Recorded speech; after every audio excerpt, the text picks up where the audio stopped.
In this video, I want us to discuss the hybridization model of bonding. So this is asking the question of what happens when atomic orbitals come together. We're going to do our first example with CH4. So what I want us to think about is, what are the individual atomic orbitals of carbon? What are the individual atomic orbitals of hydrogen? And when the electrons inside of each of these atomic orbitals form a bond, what happens? How do they come together? And so this is one of the bond theories that helps us explain how electrons exist within bonding orbitals as opposed to atomic orbitals. So go ahead and pause the video and draw out the orbital configuration for carbon and draw out the orbital configuration for hydrogen.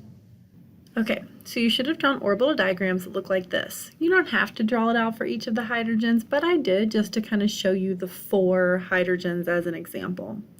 So when atoms bond, they're going to bond using their valence electrons. So for carbon, that only includes these 2s and 2p electrons. Now remember, a covalent bond is a shared bond. So in order to share, you have to be able to share an orbital. So what happens first is this s electron. So what happens first is this s electron here is going to move over here. Make a little bit of room, if you will. So now that we have done that, we now have a 2s and 3 2p's, each of them with 1 electron in its orbital.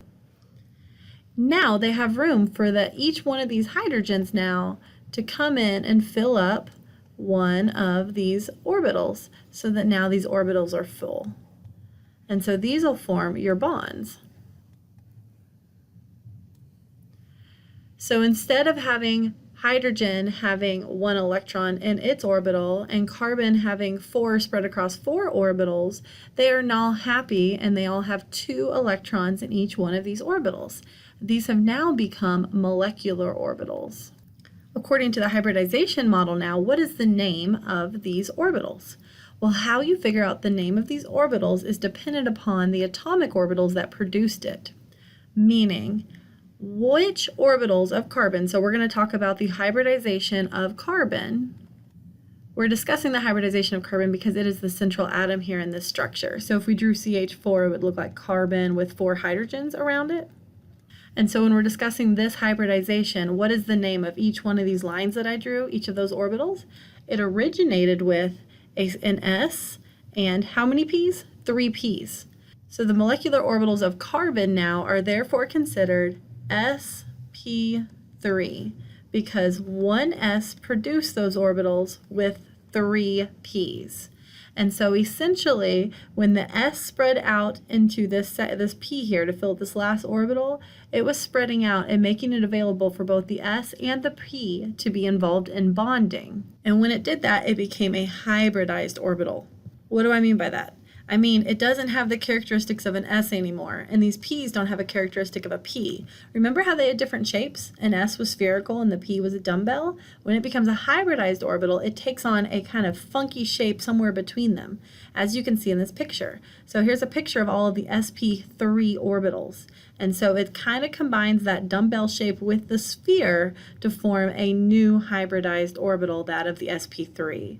Where each sp3 has 1 electron from your carbon and 1 electron from the hydrogen that was contributing it. And so anytime you have a tetrahedral shape, you're essentially always going to have this sp3 hybridization. So this is one way you can go from electronic geometry to hybridization, is if it's tetrahedral, it's going to be sp3. Let's do 2 more examples just to see if we can get through this concept. Here we have ethylene.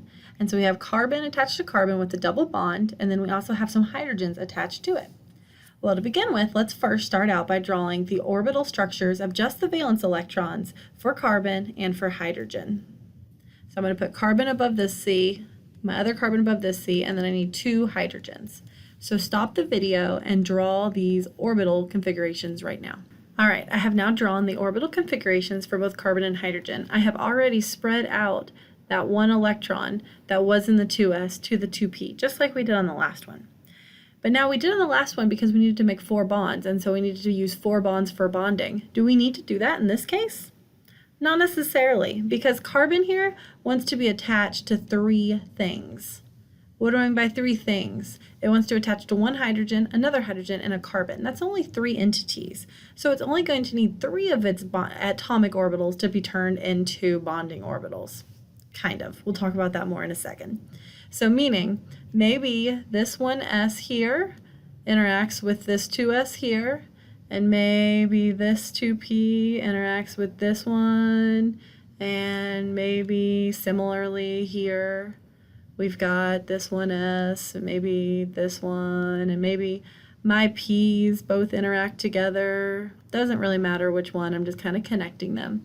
But notice how I still have one p left over for both of them. What does that mean? Well, for one, it means we only used one s and two of our p's for each carbon that was bonding. And so what is the name of this hybridized orbital that's fused? It's called an sp2 because it was only used one of these s's and two of these p's to form these initial bonds between each of these compounds. So right now we've drawn the structure looking like this with a carbon to hydrogen. We haven't accounted for that double bond yet, okay?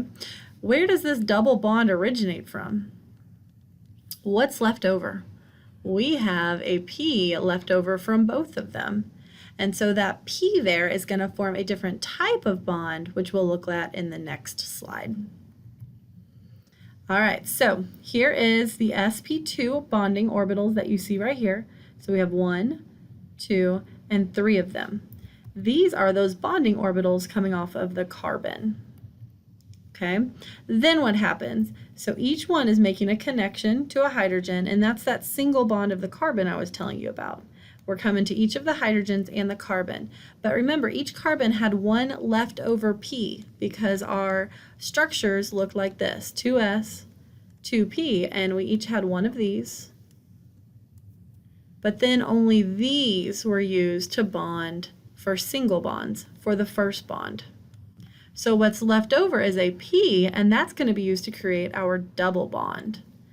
And so when we're doing that, the P's will actually interact through the two sides of the dumbbells.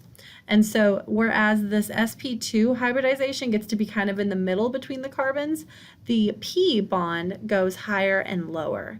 And that's now going to be given a different name.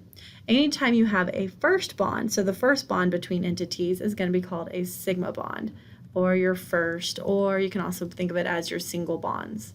Anytime you have more than one bond, that second bond is going to be a pi bond. It can also be your third bond. So your second and third bonds are going to orient themselves where the P heads are going to interact with each other. Let's look at another example of this. So here is carbon dioxide. And so with carbon dioxide, you have your sp2s that your oxygen has. Your oxygen is going to interact with three things: an electron group, and a single bond.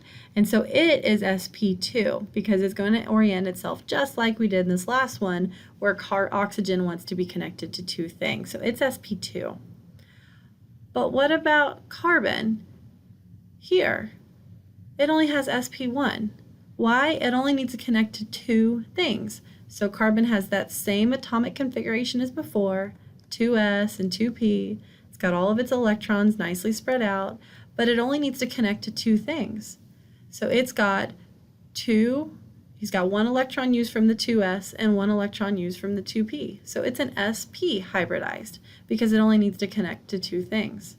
But that means it has two extra electrons remaining. Each of these will be turned into a pi bond for interactions with the oxygen up high and down low. And then see how these are oriented differently in space? Basically, that's how the pi bonds would orient themselves, is differently, so that way they could connect through here. So all this to say, the oxygen, since it's connected to three things, is sp2. The carbon, since it's interacting with two things, is sp, just the one. Okay, if we look at it, how many single bonds do we have, or sigma? We have a sigma and a sigma. That's the first bond we would have drawn, and then a pi. And that pi is just the interaction between p orbitals. Now, basically, you can look at this electronic geometry that we looked at before and determine its hybridization. So if something has a linear geometry, it's going to be sp. This is just like the carbon that we saw. If it's trigonal planar, it's going to be sp2. If it's tetrahedral, sp3. If it's trigonal bipyramidal, it's going to be D, because it's going to require a d orbital, and then sp3. And then here, down here, octahedral is going to require 2 d atomic orbitals, and so it becomes d2 sp3. And so basically, this is just one model that lets us say, where did all of these molecular orbitals came from? They came from the atomic orbitals of the individual atoms combined in the bond.